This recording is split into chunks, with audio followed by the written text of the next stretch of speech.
लोग कहेंगे आप साधु हैं कि बॉलीवुड के समीक्षक हैं? साधु का अर्थ क्या होता है? साधु हिमालय में बैठ के बताए कि यहां कितना बर्फ है,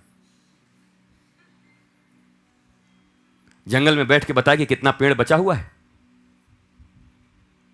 यही काम है उसका। What do you mean by sadhu? साधु संत का ये सब काम नहीं। अब भैया साधु संत कहते किसको हैं? महापुरुष जरा बताओ तो।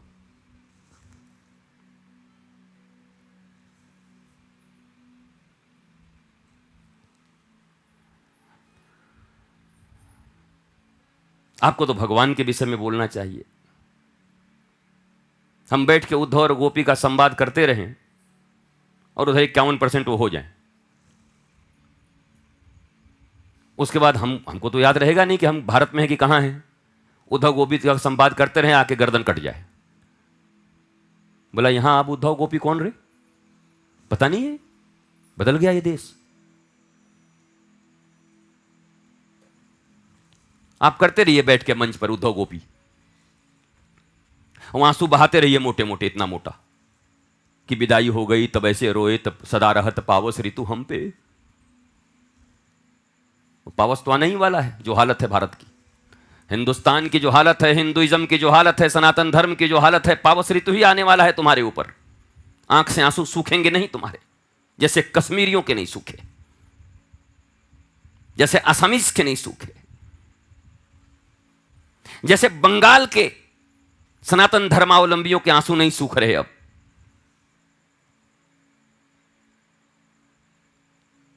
घर में पूजा करना मुश्किल हो गया। शंख की आवाज नहीं आनी चाहिए, घंटी की आवाज नहीं आनी चाहिए, तिलक लगा के निकलने से हमारे बच्चे डरते हैं, ऐसे ऐसे आरोप लगाए जाते हैं। अरे जो बकरों को काटकर खून की नदियां बहा लेते हैं उनको तिलक से डर लगता है। भाई मजाक का भी सीमा होता है। क्या मजाक करते हो?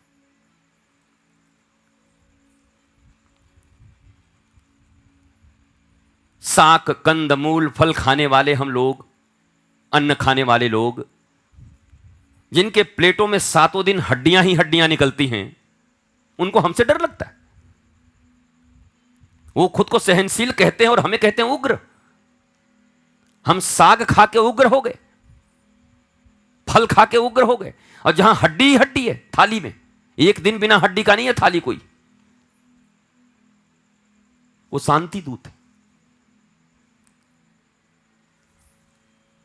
भारतवर्ष के नौजवानों,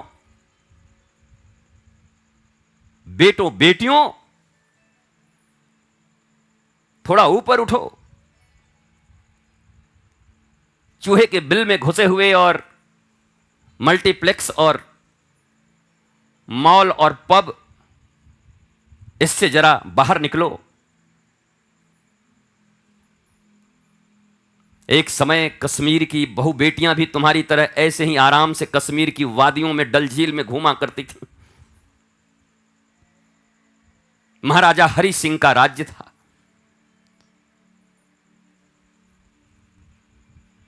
कहते थे इस भारतवर्ष में, इस एशिया में कहीं स्वर्ग है तो कश्मीर में है, कश्मीर में है, कश्मीर में है। नरक बना दिया। खून की होलियां, हड्डियों के पहाड़,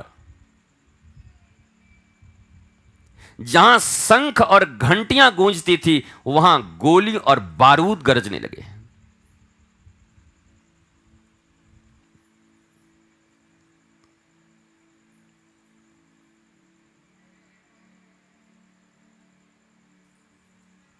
जहां भोलेनाथ के भस्म टीका लगाए जाते थे वहां कश्मीरी हिंदू भाई बहनों की चिताओं की राख उड़ने लगे।